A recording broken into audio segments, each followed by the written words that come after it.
Hello, everyone, and welcome, and thanks so much for joining us tonight. We have a great lineup, folks that are going to inspire us to electrify. We have John from the Comfort Squad. We have three of your actual neighbors, Nessa, Robbie, and Rach. We have the very funny comedian, Robert Mack, and of course, Shakaya and I from Generation180.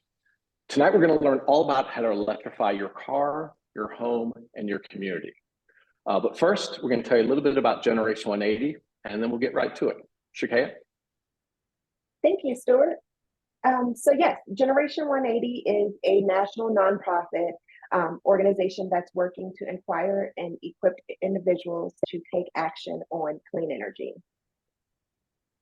And so we do this through 3 nationwide campaigns. Our first one is Flip the Script.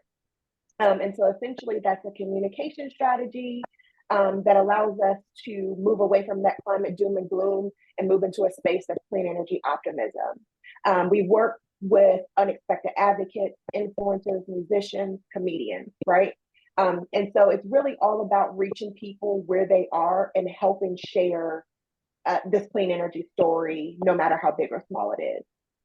Our second campaign is Electrify Our Schools. And that's working to help schools across the country go solar, which we know is one of the biggest costs for a school is energy usage. So going solar allows them to free up their budget, spend money on other things, for instance, current salaries for teachers, future salaries, and even transition to electric school buses. And so those are the great things we're doing in the schools. Our last campaign is Electrify Your Life, which is our team that's here today. And that's really about how to adopt clean energy, both in your home and outside of your home. So when you make that transition to an EV as well. And we have some great experts tonight that's going to talk about home electrification. So let's kick it off, Stuart. Sure. So tonight, we're going to learn a little bit about how to electrify your life. We're going to talk to the Comfort Squad and your neighbors that have actually made these changes, kind of talk us through things they've done, how it's made their lives better, and kind of the process. But first, we're going to hear from, you ready for the next slide? We're going to hear from Robert Mack. We're honored to have him with us tonight. He's going to inspire us. Robert is an award-winning comedian and a member of Generation180's climate comedy cohort. Tonight, he's going to inspire us with a little bit of climate comedy. So take it away, Robert. Thanks so much for being here. Hi, please allow me to introduce myself. I'm unsung comedy legend and special guest Robert Mack from robertmack.com, trademark. And being here tonight is an absolute thrill for all of you. They told me I should start with some jokes. I just joined a health club because this year I really want to lose about $30 a month. I went to a sperm bank in Alabama and now I have to fill out 3 million child tax credit forms for the IRS. My recently divorced chemistry teacher says alcohol is a solution. Bread's kind of weird. What's up with bananas and matzo? Oh, sorry, I'm got to go to the grocery store, wrong pocket. 40% of all plastic is only used once and then it's thrown away, never used again. It's like a liberal arts degree. And finally, I took a summer vacation to Alaska, 7 days, 1 night. Please explain that one to the quiet people. So thank you for getting those and thanks for coming to my show, and please hang out afterwards. There's going to be some other stuff after me. It's not nearly as entertaining, but probably pretty educational. They also told me I should talk a little bit about myself. So here's some things about me. In my free time, I like to go plogging. If you don't know what that is, it's when you jog or run and pick up garbage from the neighborhood. I do that in my free time. Second thing is I don't have any free time. And the third thing is I come from a large family, Homo sapien. Any others out there?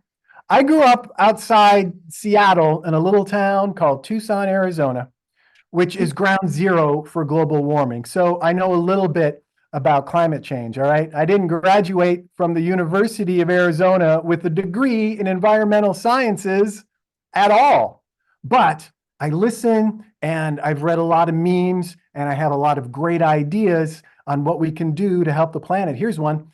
Everyone needs to run their air conditioner all the time with their windows open. Yeah, it's a no-brainer, which is how I thought of it. When you're hot, add cold, right? What part of that, when the planet's hot, you turn on the air, or when your house is hot, you turn on the air. When the planet's hot, you turn on the air. I don't know. I can't make that any simpler. Here's another great idea. Huge ceiling fans outside that vent hot air and humidity off of the surface and create shade, intermittent shade for everybody underneath. I don't know how those will attach. Here's another great idea. Convert to the metric system. When we convert to the metric system, temperatures will drop 50 degrees overnight. Fact, that's a scientific fact. Oh, they got the metric system in Scandinavia. It's never hot there. Is that magic? No, it's metric, and I know the difference. I love magic ever since I was a little kid and my dad disappeared. Yeah, abracadabra, just like that. Is anybody writing these down? Here's another one. If you see somebody who leaves the water running when they brush their teeth, or they keep the lights on when they leave their house, or they feed straws to baby dolphins, if you see somebody who does that, just don't mate with them. That way we can breed those genes breed those traits out of the gene pool. So don't mate, don't date, don't procreate, don't fornicate, don't copulate, don't even cop a feel, all right? Because those jackbutts are killing the planet, which is my favorite one within driving distance. Here's, I'm sorry I'm going so fast. I have so many great ideas. My brain is so dense with ideas. I'm probably the densest person here. But here's another one I just came up with on how we can help the planet. As you know, coal mines have provided a lot of energy, but coal mines are closing because they're running out of coal. So here's my genius idea in 2 words: hydroponic gardens. Hydroponic gardens. All right. Trust the process here. All right. We clean out all of the coal mines. We take out everything and make sure that they don't collapse, because people would look down on that, because a lot of the coal mines are underground and that's how gravity works. I don't have time to explain that. So with the existing electric system, you get grow lights that are very easy to use. And you can get them at the vape shop. Like my mom, Pat, has some to help grow her glaucoma medication. But I didn't come here today to talk about Pat, because she's not the boss of me right now. I came here to tell you that we can hook up grow lights on the electric lines. And then on the water lines, which are already in the mines, we connect the plants to a bunch of water, and we put more nutrients in the water. And it's a controlled environment, right? So there's no bugs, no bad weather, no wabbits. And within no time, every inch of these thousands of coal mines are packed full of organically grown, full yield crops. Now, here's the genius part. We collapse the mines, right? And then we wait about like 2 million years with all of that pressure. Right there, voila, fresh coal. Right there, voila is French for ta-da. You're totally welcome. Let's send it back to Stuart. Thanks, everybody. Thank you, Robert. That's going to be a very tough act to follow, but we're going to do what we can. Thank you so much for being here. Hilarious. Thank you.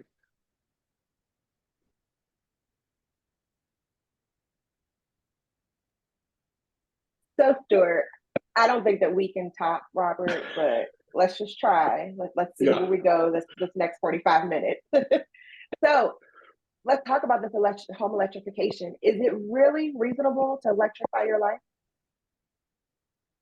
I love that picture, by the way. It reminds me of Clark Griswold and the Christmas tree. But actually, yes, most homes already use some form of electricity for some of their appliances, but millions of buildings also use fossil fuels, burning fossil fuels. It accounts for about 13% of US greenhouse gas emissions. And fortunately, electric alternatives already exist for most gas appliances. So there are options to basically transition any fossil fuel device you have in your home to electric. And these upgrades, they not only save you money, but they improve your comfort, they improve the air quality, and they help you electrify your life. Next slide.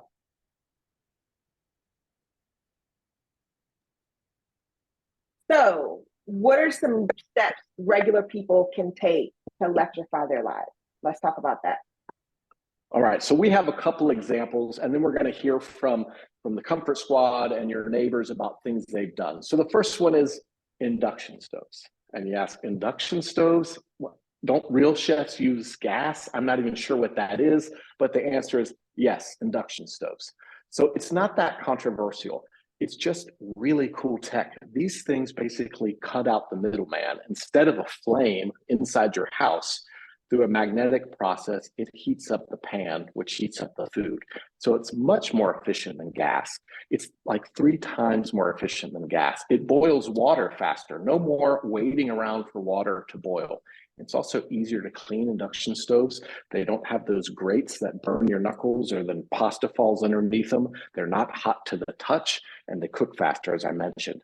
One of the best things, there's no carbon monoxide, there's no methane, benzene, nitrogen dioxide, other things that are kind of difficult to pronounce. Basically, there's nothing burning inside your house. It's just heating up. And now with new federal incentives, there's also rebates to be had. So if you're transitioning from a gas stove to an electric induction stove, you can get rebates from the federal government. Some pretty cool things. So let's check out induction stoves. Next slide. So what other type of things are we talking about here? I mean, summer's coming and it gets hot here in Virginia. Yeah, very, very good question. Electric heat pumps. We've heard a lot about electric heat pumps. This basically is a single appliance that replaces both your AC and your furnace. This is pretty cool tech. It doesn't create any heat. It moves heat from one place to another. So you can do this for using air. You know, even when it's cold outside, there's still some warmth in the air. You can have an electric heat pump for air, geothermal, or water. It works in all climates. We have folks, your neighbors on tonight will tell you about that. It's 3 to 5 times more efficient than a gas furnace because it's transferring heat instead of creating it. And it's increased comfort. You're not getting these big, dry blasts of hot air. It's this kind of continual warm air that's heating up your home. And we've talked about federal incentives, up to $2,000 in tax credits when you transition from a gas furnace to an electric heat pump. It also works for water heaters and dryers too, which I think is pretty cool. And there's some rebates for that as well. So electric heat pumps, check them out. Next slide. I think I'm convinced a little bit. So I hear solar is contagious. Is it really? Very true, Shakaya. In fact, there's studies that show the thing that makes it most likely if you go solar is if your neighbor already has solar. So it's pretty contagious indeed. About 8% of Americans today have solar. The cool thing about solar energy is it's sustainable, it's renewable, it's plentiful. It increases your home value. It's considered a value add, like remodeling your bathroom. And generally savings vary, but lowering your utilities is pretty much the major reason people switch to solar. There's new federal incentives now that can provide up to 30% tax breaks. So that's about saving $7,500. And what's really cool about solar is if you happen to have an electric vehicle and you charge via the solar, your fuel costs are basically zero, and your carbon footprint of your car basically goes down to zero because your energy comes from a renewable source. So rooftop solar, pretty cool. Next slide.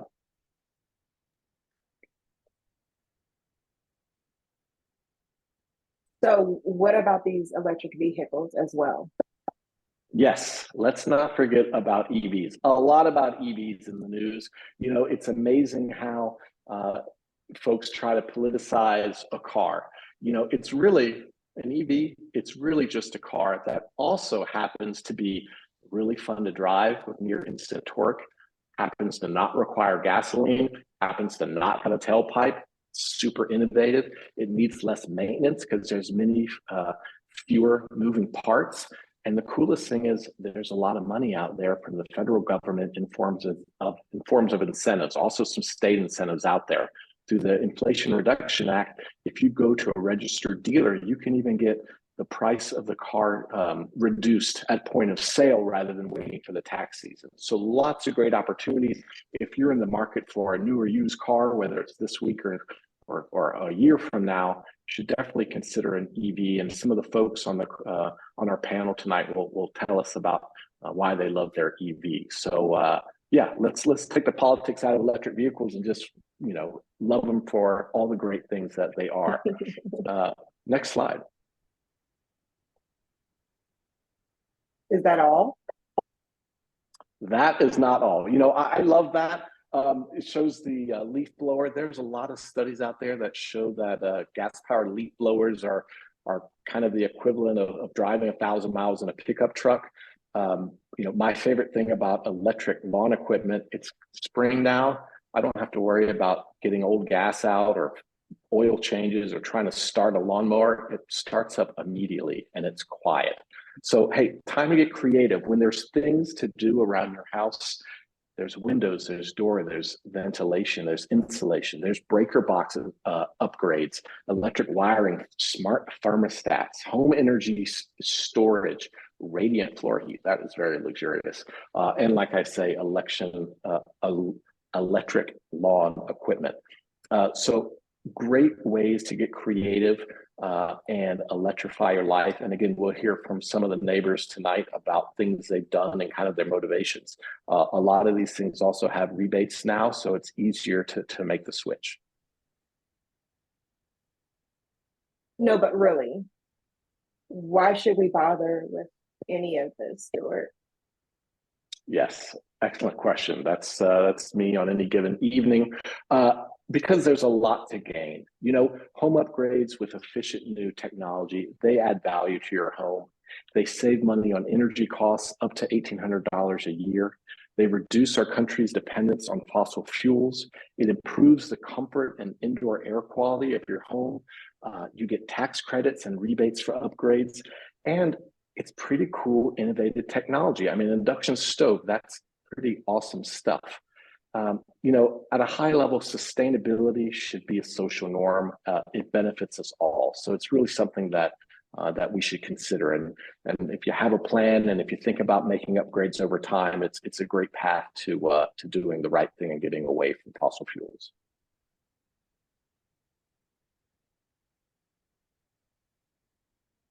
Thank you, Stuart. But let's not take our word for it, right? We have these really great panelists or homeowners here, plus a really cool guy from Comfort Squad that's going to tell us a little bit about home electrification, what they've done thus far, and their hopes for the future. So let's welcome our friends in. Yeah. Nessa, Rach, Robbie, John, thank you so much for being here. I think a great way to kick it off, is to kind of, you know, first name, where you're from, and maybe you could tell us a little bit about some of the clean energy technologies you've adopted in your home. Nessa, do you want to lead us off? Sure, I'm happy to. Good evening, everyone. I'm Nessa, and I live in the Shenandoah Valley in Virginia. Sorry, what was the third part, Stuart? And then some of the technology, the electrifying, how you've electrified your life. All right. So back in 2016, when we moved to the area, we didn't have any air conditioning, and as Shakaya said, it does get pretty hot and humid down here. So we replaced. Or we added air conditioning and replaced a furnace. And so our first kind of heat pump came on for the second floor, and we got some smart thermostats. And then since then, we had a gas tankless hot water heater that went out that we ended up replacing with a heat pump hot water heater. We got an induction cooktop, just a single plate, to try that out. And then we ended up adding solar, and also had to do a panel upgrade before we added an EV to the household most recently. Awesome. Robbie, how about you? What kind of things have you done in your home to electrify? Well, gosh, we have all LED light bulbs. We had CFLs and then we replaced them all with LEDs. We have solar panels on the house and garage, which happily faces south. And then you can see kind of above me, we actually ripped off the back deck of our house and built a screen porch. And we made the ceiling be solar panels. So they're not on a ceiling, they are the ceiling, which also gives us some light in here during the day, which is nice. And it's really been fabulous. We have the second EV that we've leased. We did a Leaf before, and now we have a Chevy Bolt.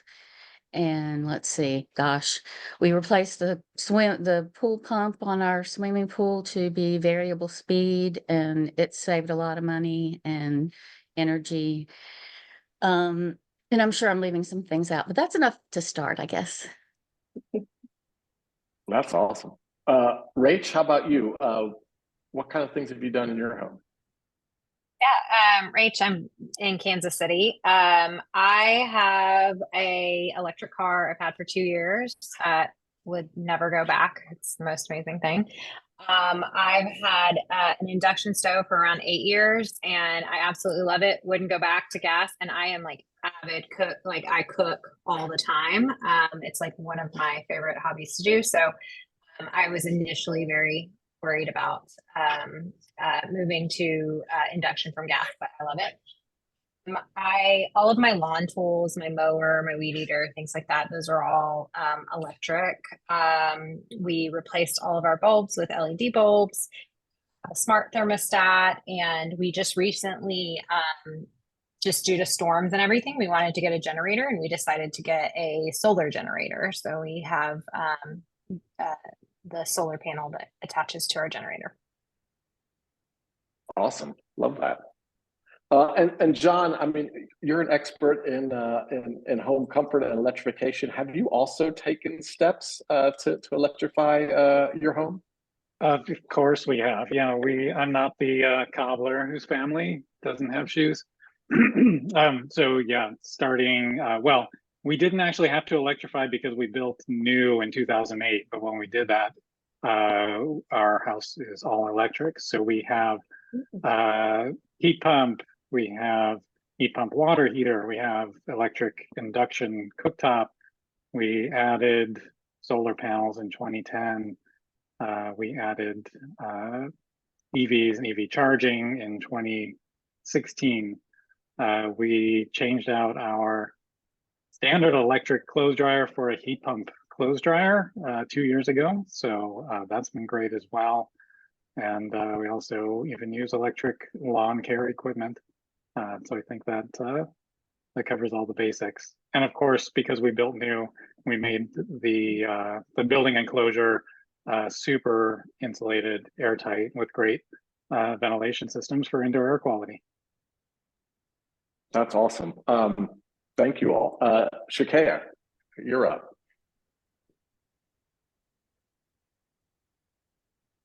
Thank you, Stuart. Okay, so next question, and we can kick it off with Robbie, and it looks like you had raised your hand.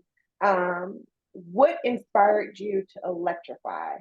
Was it cost savings, environmental concerns, technology advancements? Can you touch on that a little bit? Sure. And I forgot to say that I'm in Charlotte, North Carolina, which is even hotter than the Shenandoah, Piedmont area of North Carolina. And we also did the thermostats, and we have electric lawnmower and all kinds of electric tools outside. Pretty much, I'd say for my husband and myself that the environment was probably the top reason. And then the more we looked into it, the savings and costs, and gosh, the electric car, like Rach was saying, it's just I can't. We've been driving electric since 2016, and the little bit of maintenance is unbelievable on the car. I don't ever smell gasoline anymore because I don't have to go to the gas station. It's just been the best because it's so quiet. You know, the Leaf only had 100 miles of range, so that was, you know, pretty much a commuter car. But now that they're getting more and more range, and our Bolt has 258 miles. Well, really it's more because they had a recall on the battery. So we essentially got a brand new battery 3 miles into driving the car. So it's, you know, it's even better. And so now I can go to the beach and back. I can go to the mountains, or not and back, but I mean, I can go to the beach, charge there, go to the mountains, charge there. We do have a level 2 charger on the home, and you know, I feel kind of smug. I'm going to go ahead and say it. I feel kind of smug when I'm driving by the gas station and you know, and I'm reading about all the gases and stuff, and I'm like, huh, I'm doing my part. Yay. So the financial and saving the environment are probably our top reasons. Nice, nice. How about you, Rach? Yeah, I think it is environment and health. That's why most of mine, and like I said, I wouldn't have moved over to like an induction stove if it didn't perform as well as other options, gas, you know, whatever. Um, I do want to protect the environment. That is my number one motivator, but like I cook a lot, and if it was not, you know, up to par, I wouldn't be able to, and it is, and I love it. Nice. I love to cook too, so that's a big factor. What about you, Nessa? One of the things that I love most about the Shenandoah Valley is being close to the mountains, and I love being out in nature and find that really a great place to recharge on the weekends and vacations. And so definitely that connection to nature and wanting to reduce dependence on fossil fuels that aren't renewable.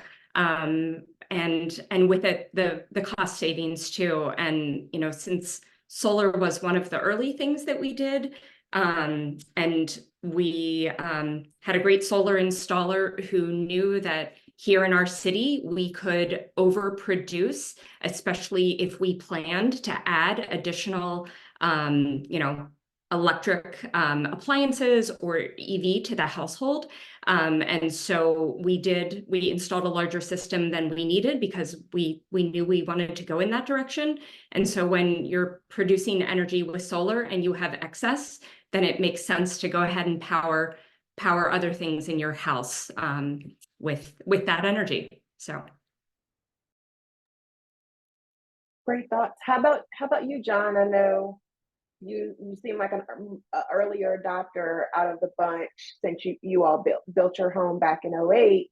But what inspired you, or how did you inspire others as a clean energy expert or working in this space?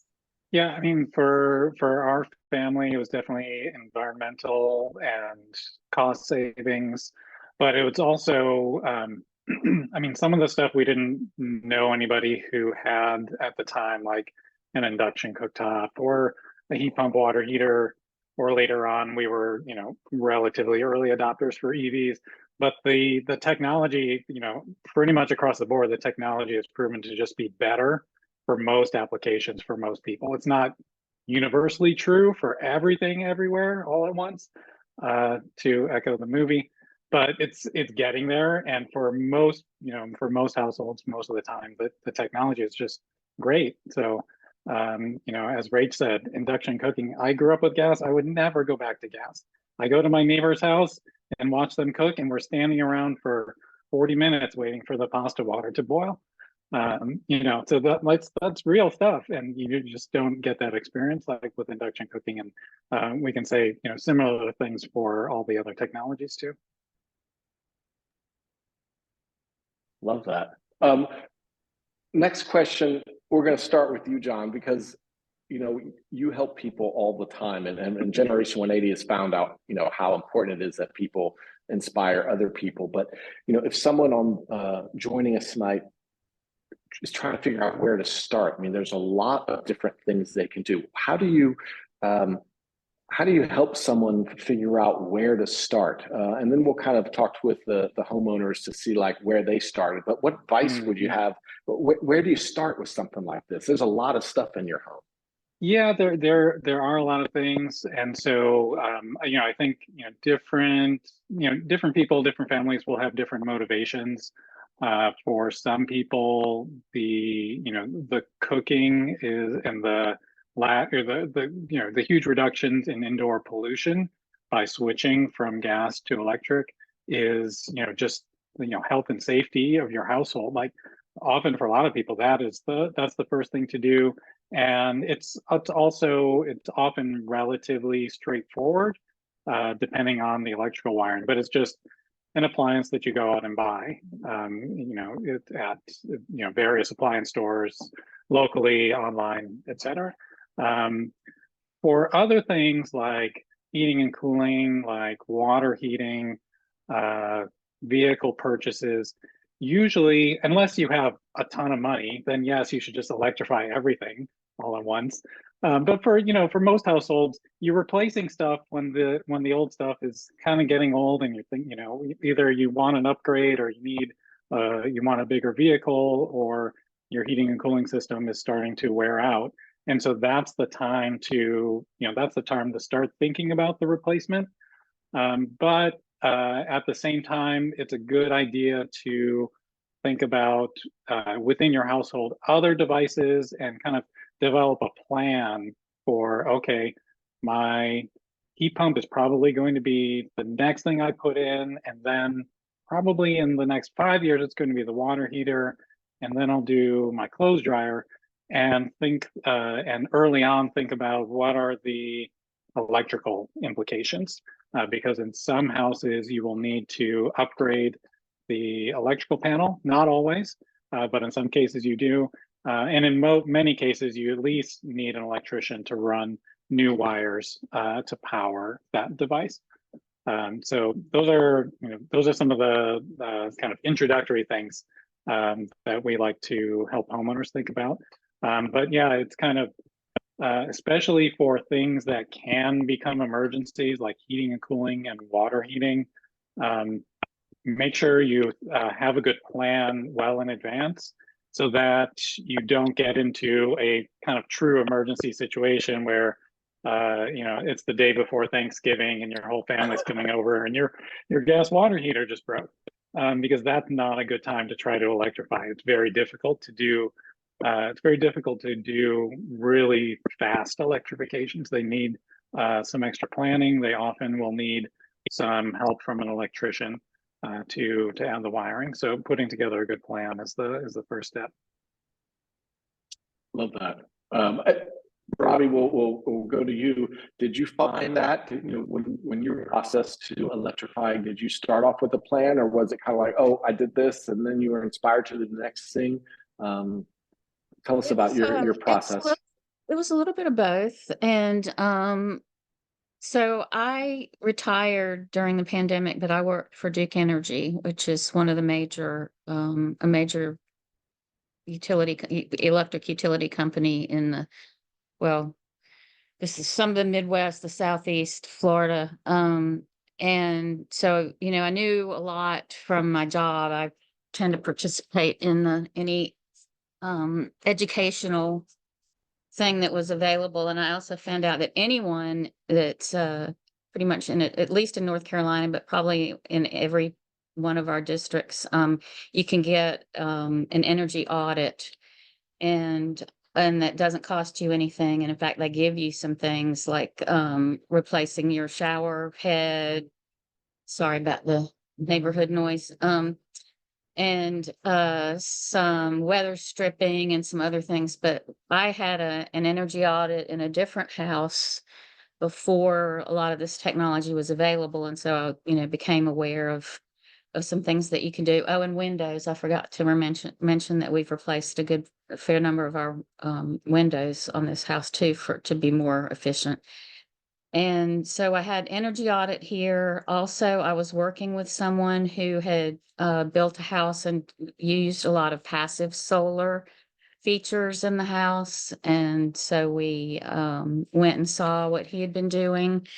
And I had a friend who had gotten on the waiting list for the Nissan Leaf when it first came out. And so that kind of had gotten me interested in electric cars. So I did some research first, and then when we decided with this house that we moved into in 2014 that we wanted to definitely add solar. And so we had several companies, and there's a website called Energy Sage that can hook you up with solar people in your area. And also they can kind of coordinate collecting, forgive me, don't get old. It just, the words just get all mixed up in there. But, you get a estimate. Okay. That can coordinate getting estimates from you and help you compare apples to apples, because a lot of the estimates that you can get, some of the words are different, or they're not quite, the calculations they use are different. So they can kind of help you, Energy Sage, to get, to coordinate that and see what you're really going to be paying for.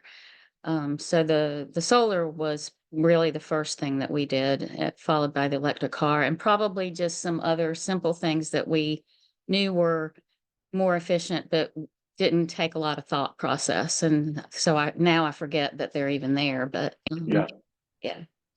And I think that's, folks like John at Comfort Squad, I think that's, really, it's great to have a community of experts and people to inspire you to make these changes. Rach, did you go through an intentional process, or it was kind of things that seemed cool, or what was that process like for you as you electrified? I think all of them were pretty intentional.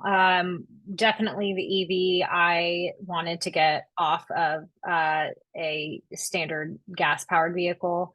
And I wanted to also use solar powers to charge it, which we're not quite there yet, but that will be our next thing. And with the induction, that was another thing that, wanted to see what, I did a lot of research, and I talked to people who had induction stoves that did like to cook like I did, to understand if the performance was comparable. And but it was something I definitely sought out as trying to be more energy efficient. The solar generator is definitely one as well, and same with lawn tools. All of those were, intentional choices to move to cleaner energy. And I just did research to try to figure out what would be best and what could meet our needs. Nice. Nessa, how about you? What was your process like? Yeah, so the first big thing was our heat pump hot water heater, and our gas hot water heater went out, and it was summer, and all of a sudden we had cold water. And luckily, we had been kind of thinking about it, talked to a couple friends who had switched to that. And so it was not the middle of winter. We did not have a house full of guests, so that was good. Did a little research, found that there was one up at a store about an hour north of us. So I drove up there, popped it in the back of the vehicle, and we had that installed. So that was, as it went out, we had started thinking about it. And then solar and some of the others were intentional. We originally got a quote for solar in 2020, but realized that we were going to have to replace our roof within a couple of years. So we held off on the solar, saved up for a couple of years, and did the roof, and then put solar on once we knew that we were, good for 25 to 30 years on both fronts there. But definitely did a lot of research, talked with friends and others. And then when we did need our panel box upgrade, we also did research, got recommendations, and specifically went with a contractor, went with an electrician who talked about electrifying on his website and demonstrated that in his projects. And, you know, he was right on board and felt like a really great fit for us. Nice.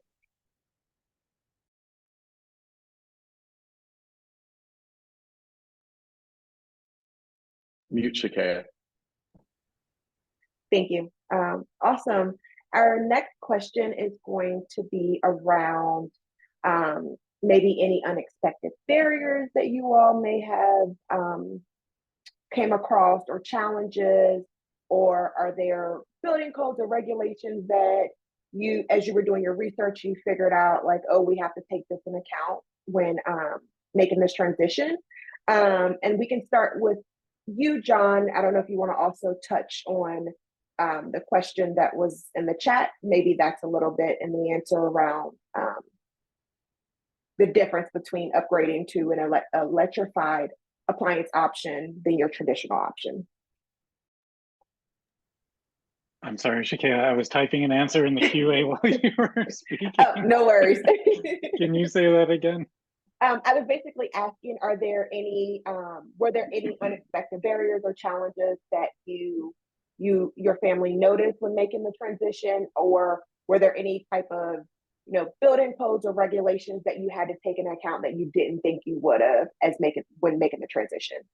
Yeah, I think not for us. I would say as a HVAC contractor, we're in tune with that community, so we hear the you know, the good and the bad experiences from people who are trying to electrify, especially heating, cooling, and hot water, and especially in places where heat pumps are not as common.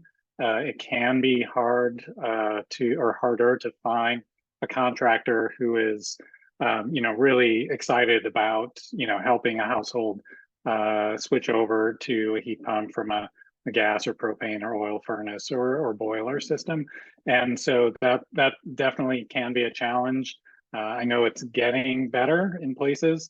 And I think, you know, the folks on the call are, especially in the, you know, places where heat pumps are not as common, they're, you know, going to be the earlier adopters, and they're going to, you know, help really pave the way for, you know, for other households to come after them. But my kind of advice is, you know, really good advice is to go to somebody's website first, see if they talk about heat pumps. If they don't talk about heat pumps on their website, forget about them.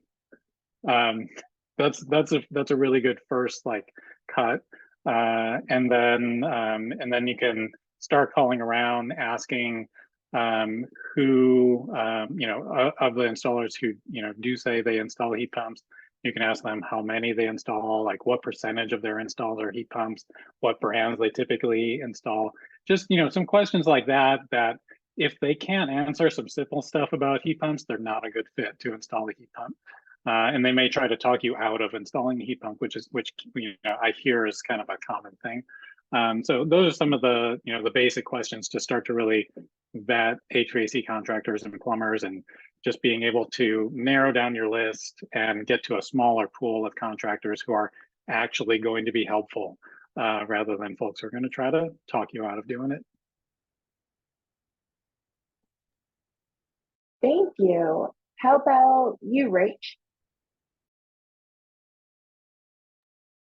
Remind me what the question was again.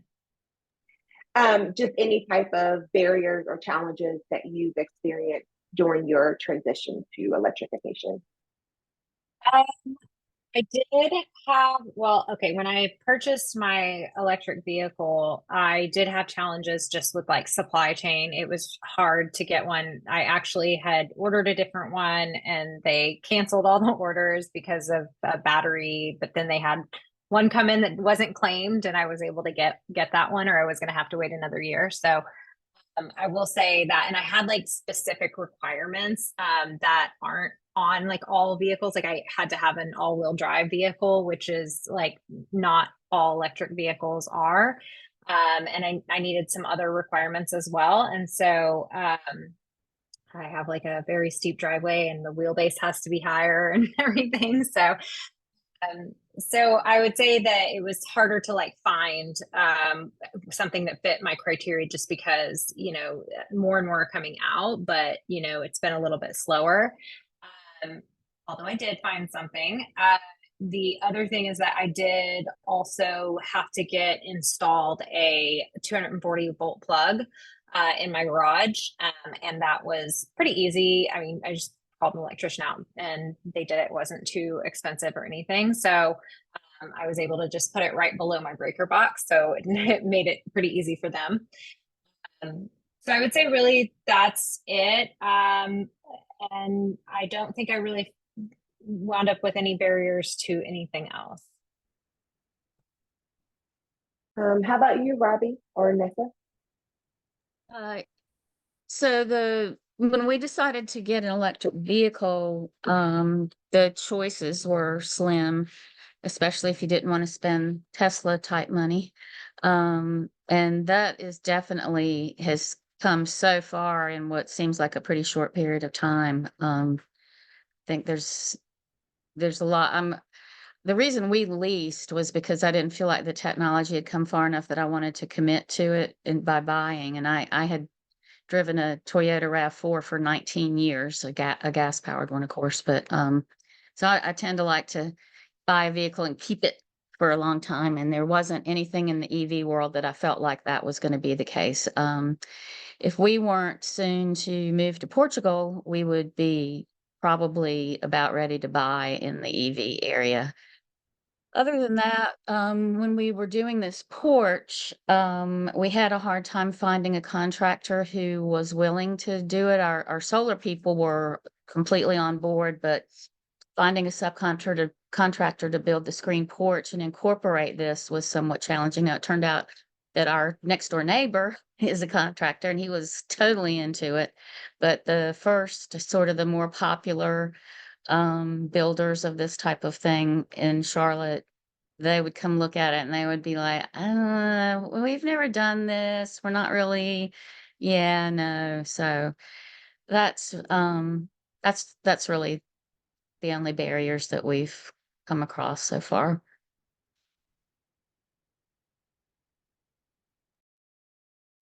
Nessa? Yeah, I think, yeah, there's just little things along the way that, you know, we've had to research or know. And fortunately, we worked with a fantastic solar installer who knew that the city codes were changing, and we have an old 4-square house. And so we don't have like a huge flat roof surface. And the city codes were going to be changing, you know, in about a month. And he's like, well, you know, if we can get the permit in, you know, before the end of the year, then, you know, you won't have to worry about that. And we'll be able to put the panels where the solar is, you know, you're going to get the most solar.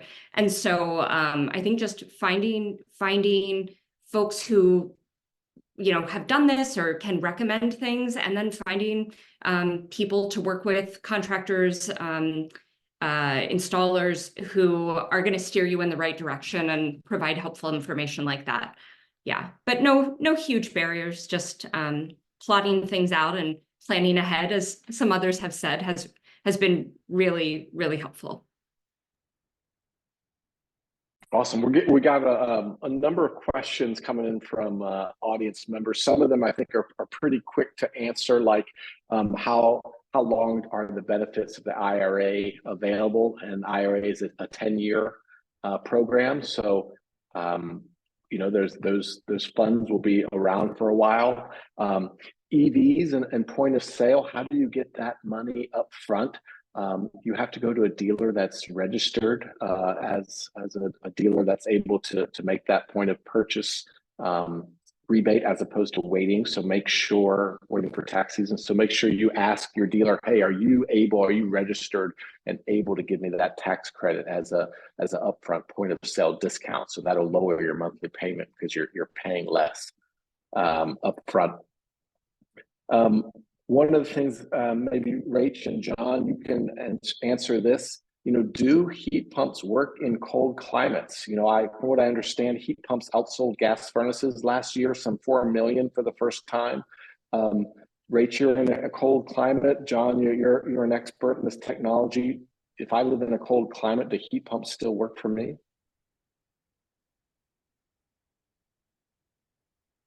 Rach, do you want to go first since you actually live in a cold climate? Actually, yes, absolutely. I have not had any problems at all. So yeah, no, absolutely in a cold climate. Cool. So there are different heat pumps, and different, heat pumps have different capabilities. And so there are certain heat pumps, brands will call them cold climate heat pumps sometimes, or all climate heat pumps, or some brands have terms like hyperheat or things like that. Those are different designations for heat pumps that have extra heating capabilities at very cold temperatures. So depending on where you live, a cold climate heat pump might be appropriate. Or if you're in a warmer climate zone, and or if your house has very low heat loss, you might not need the cold climate heat pump. So it is definitely kind of situational to the house and the particular climate zone. Here in Central Virginia, it really depends on the house. Some houses that don't have, that are reasonably efficient in terms of heat loss, they can do well with a little bit less expensive, but still high performance and high efficiency heat pump. Whereas the kind of leakier, more poorly insulated houses, those are better candidates for a kind of top of the line, cold climate heat pump, because they just need that extra heating. And then of course, if you have one of those very leaky houses, you can also add insulation, improve air tightness, and do things like that to bring down the heat loss, and maybe in some cases switch to a slightly less expensive heat pump system. So there's, like most appliances, there's a wide range of performance and capabilities among heat pump systems. So it's just a matter of getting the right one for your situation. But on the market now, we have heat pumps that can operate down to, I believe, down to minus 30 Fahrenheit now. Wow. As kind of the current record in or availability in North America. And those aren't just prototypes, those are actually products that you can purchase. So most houses in most climate zones, you can find a heat pump that's going to work for your situation. Okay, wow. Minus 30, you have other issues if that's your outside temperature. Okay, the next question we had to look up, it's, hey, does the IRA offer thermal rooftop water heater incentives? And we can put this link in the chat, but it appears yes, up to 30% for thermal rooftop water heaters. The next one maybe for John as well. Is it worth it to upgrade to a smart panel? Can you and help us understand what that means and how someone makes the decision whether or not to do that? Yeah, so smart panels can be really helpful for homeowners who have smaller electrical capacities for their electrical panel. So if you have, for instance, like a 100 amp panel, or even in some cases something smaller, your electrical service is limited for safety reasons. So there's only so much electrical load that you can keep adding to the house. And one of the things that smart panels can do is essentially set up an automatic switching system. So it's done automatically and quickly to prioritize different uses over others. So just as an example, some heavy users can be like EV charging or drying clothes or cooking on your induction cooktop. And so you might say, oh, when I'm cooking, I only need 30 to 60 minutes of cooking time. Let me give that the priority. My EV can wait.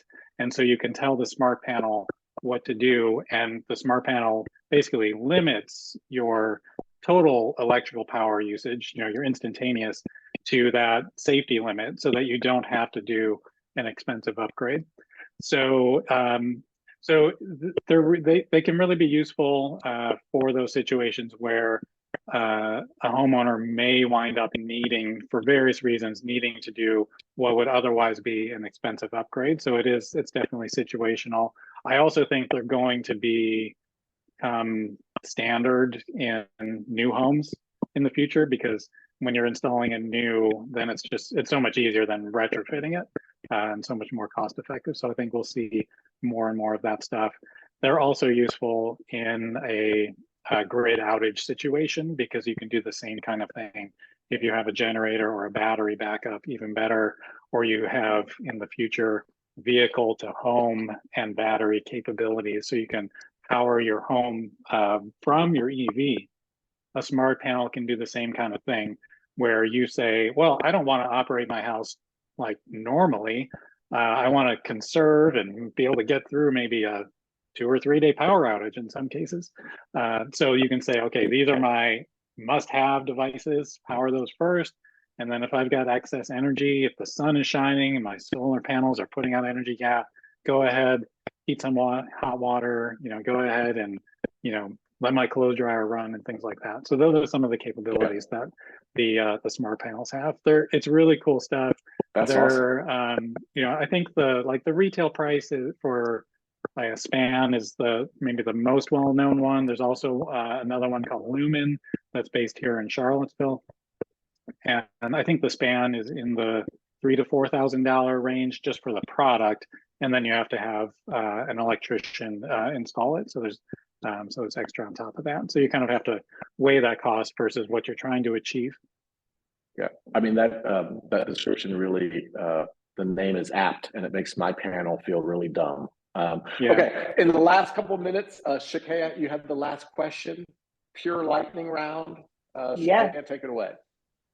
In 2 words, let's start with you, Ravi. What advice would you offer to others that haven't made the 2 words? Ooh. I can't do 2 words. Just check with your power company and see what rebates and things they have available. You might be surprised. Nessa, Plan ahead. Rach? Go for it. Nice. John? Okay, I'm just gonna show you all my t-shirt. Nice. Very good. Yeah. And that's 2 words. Awesome. Yeah. We have a couple final slides to shut it down for the evening, but want to thank everyone's neighbor, Nessa, Rach, and Robbie for joining, and John for the Comfort Squad. I think we're convinced. What are some good next steps? So here's 3. The first one is, schedule a home energy audit. You heard some folks talking about that today. Understand good places to start, know where the weak links are, kind of figure out what's important. The next one is shop around, both retail stores and home contractors. Think about electricians and plumbers. Like John was saying, hey, you got to find folks that have done this work before. And when your furnace goes out on Thanksgiving night, that's probably not the time to start thinking about a heat pump. Totally true. The third thing is, hey, learn about clean energy benefits offered in the Inflation Reduction Act. This is a big deal. We're talking about $370 billion in investment to support clean energy, provides discounts and credits to accelerate clean energy adoption, and it saves you money, it lowers your energy use, and it reduces emissions. So huge opportunity there. Before we go, what else can we do? All right, 3 things. The first is, if you've taken these steps, if you want to be on our next panel, like Rach and Nessa and Robbie, join our Generation 180 Ambassador Community. Check out some of the stories that people have done, get inspired. Join our next virtual event, April 18th. We have an Ambassador Hour of Action. So lots of ways to get involved. The next one is our Electrify Your Life guide. Hey, check it out. This kind of talks about things you can do, how you electrify your ride, your home, and your community. Lots of good advice there. And then finally, the third thing, sign the Going Electric Pledge. This is a simple way to say, hey, I'm going to go electric, whether it's next week or next year. Raise your hand to say, I'm part of the crew that's going to go electric. So with that, I want to say thank you so much to Nessa, Robbie, Rach, thank you, John, from the Comfort Squad. A lot of great partners are on this call joining as attendees. If you have questions, there's a lot of work to be done. Reach out to Shakay or I, talk to John at the Comfort Squad. We'll connect you with ambassadors that have taken these steps. But we just want to thank all of our panelists tonight and everyone who joined, and want to say thanks and hope to see you again soon. And it's almost Friday. Have a great weekend. Bye. Thanks, everybody.